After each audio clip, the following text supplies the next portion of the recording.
भावर्णिंग संपन्न होने के तत्पश्चात भूमिका जी की मां तरफ से जो दुल्हन देवी के पैर धुलाई करते हैं और से उनके दुल्हन के माता पिता या फिर मामा मामी के माध्यम से उनके पैर धुलाए जाते हैं और तत्पश्चात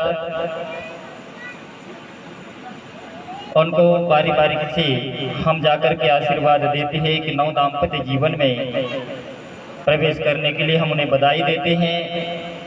तो इसी आधार पर हमारी परंपरा रीति रिवाज संस्कृति को आज कायम रखती हुई आज लांगा नगरी की पावन धरती में गोंडियन परंपरा और हमारी प्रथम जो गोंडी परंपरा का जो प्रथम तल है वो है हमारी वेशभूषा, माने धोती और धोतिया। अगर धोती धोतिया से हम विवाह संपन्न करते हैं तो हमारे बड़ा देव हमारे जो देवता हैं खुश होकर के हमें आशीर्वाद जरूर देते हैं। कहते हैं कि एक दिन के जो कार्यक्रम में जितने जो हमारे युवा शक्ति है और युवती शक्तियाँ है बड़े बड़े धोती धोतिया पहन करके नाचते गाती है, और शादी करने की बारी आती है तो मैं नहीं पहनता हूँ, तब नहीं पहनेंगे, तब हमको लज्जा आती है। और नाचने गाने के लिए हम बड़े बड़े धोती पहनते धोतिया पहनते एक दिन के लिए। अरे तो शादी भी तो एक ही दिन होती है, तो उस दिन पहनने में कौन सी लज्जा है।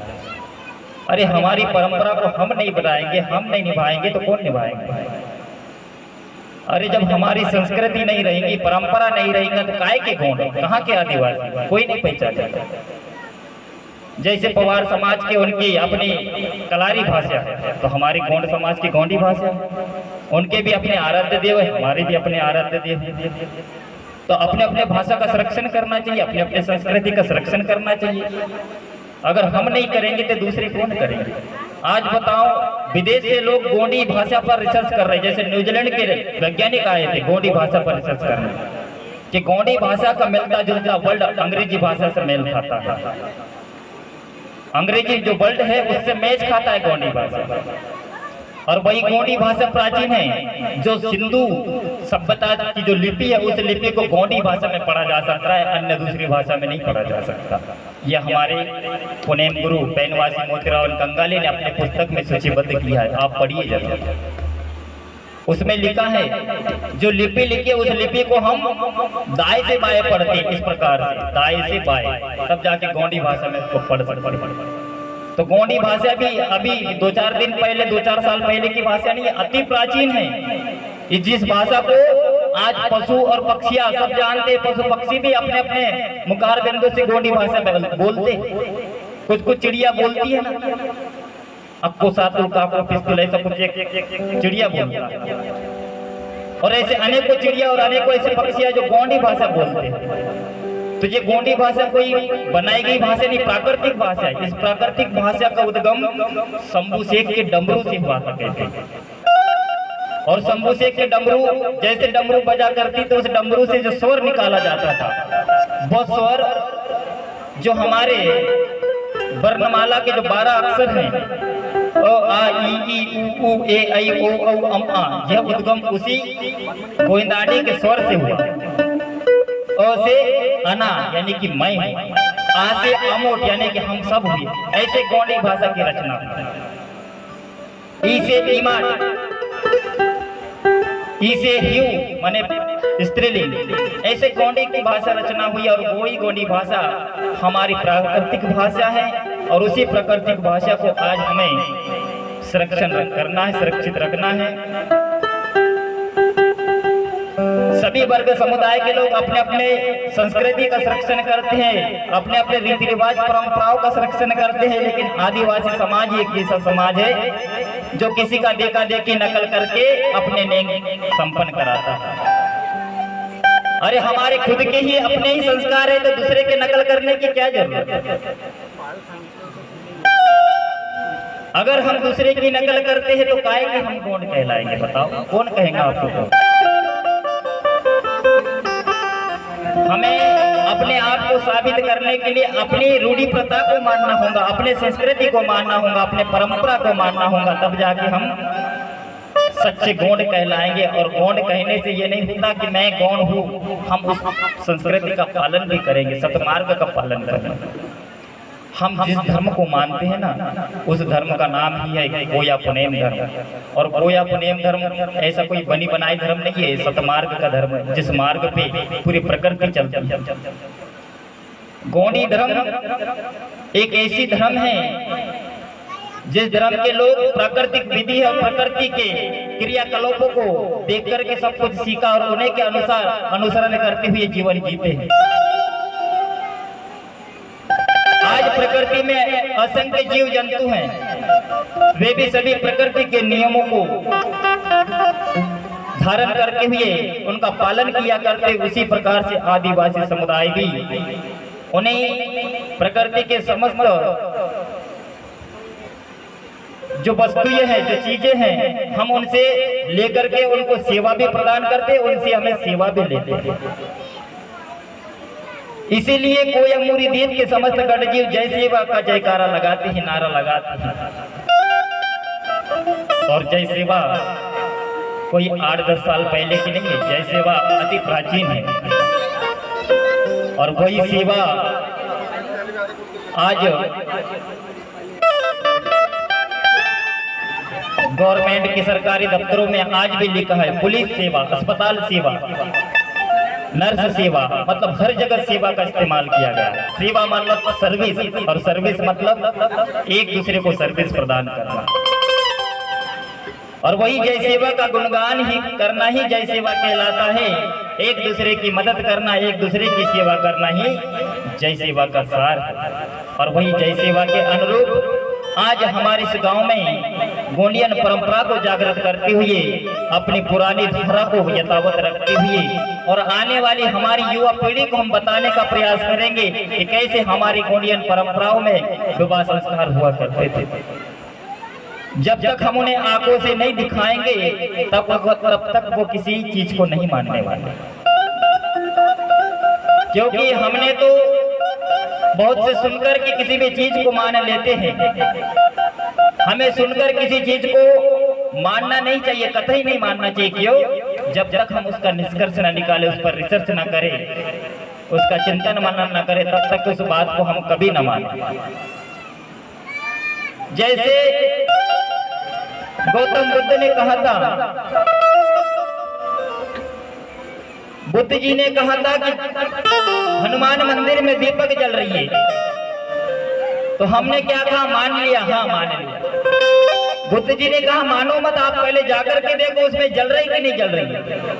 जब आप देख करके आओगे स्वयं कि हाँ वहाँ दीपक जल रहे, तब उस बात को मानना कि हाँ आपने सही कहा, वहाँ दीपक जल रही है।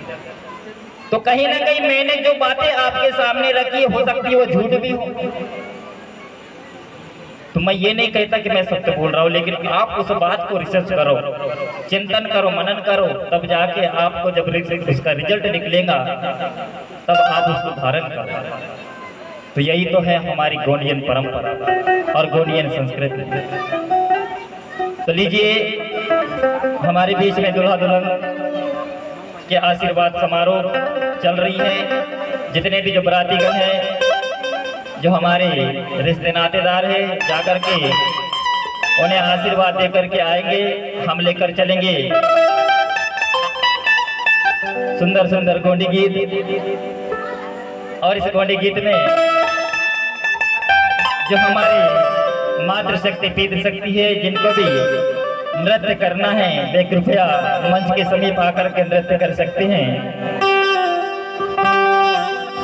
क्योंकि नृत्य गाना हमारी परंपरा है, हमारी संस्कृति है। जब तक हमारे कोई कार्यक्रम में नृत्य ना हो, गाना ना हो, तो वो कार्यक्रम शुभ नहीं होता। इसीलिए हमें नाचते गाते हुए इस विवाह संस्कार में सम्मिलित होना है। और नव दाम्पत्य जीवन में प्रवेश करने जा रहे दुल्हा देव दुल्हन देवी को आशीर्वाद प्रदान करेंगे कि हे दुल्हा देव, हे दुल्हन देवी, आप ऐसे ही सगा समाज के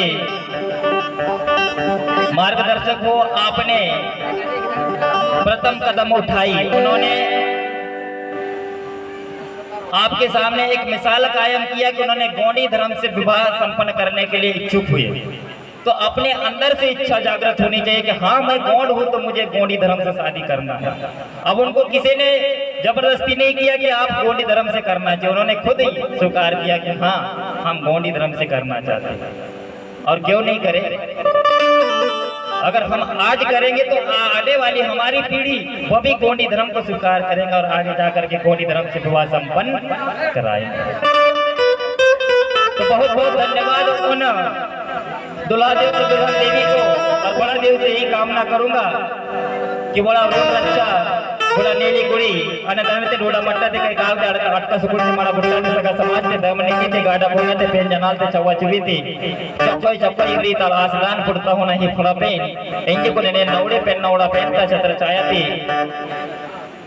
आमोट निवा सुमरन ध्यान किसी कुल में नेते किया तलो कि नेटाई दो नौ तो गड़ी थी नवड़ी पेन नवड़ा पेन बने मातो राजा रानी आसदान किया की आने मोने ताक्सी को बद जब भी बेगन पूर्व वक्त आयल थे असमय ते काम की बेगने कमी आयल थे वासी पूर्ति की है देवा एंजे कोन इतल नवड़ी पेन नवड़ा पेन तुम आसदान से की।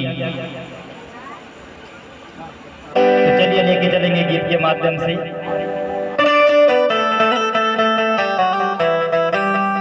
तो कैसे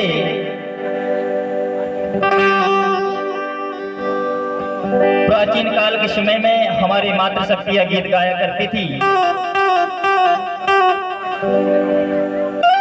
हम उसी गीत को लेकर के चलेंगे।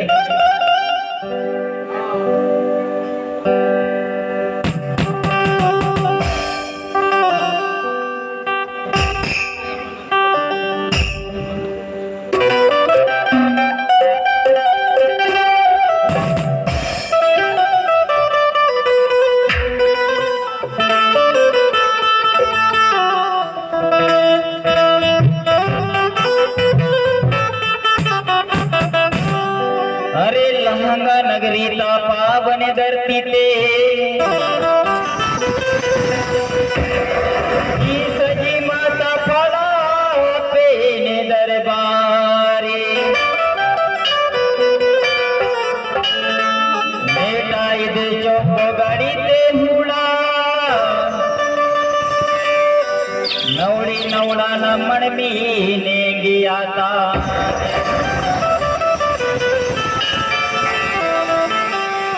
तो कैसे हमारी मातृशक्तियां गीत गाया करती थी। अरे राजा नारो ने मनी हनुमारो हंसी राज फटकाले झोपड़ी कामना राजा नारो ने मनी हनुमारो हंसी राज फटकाले झोपड़ी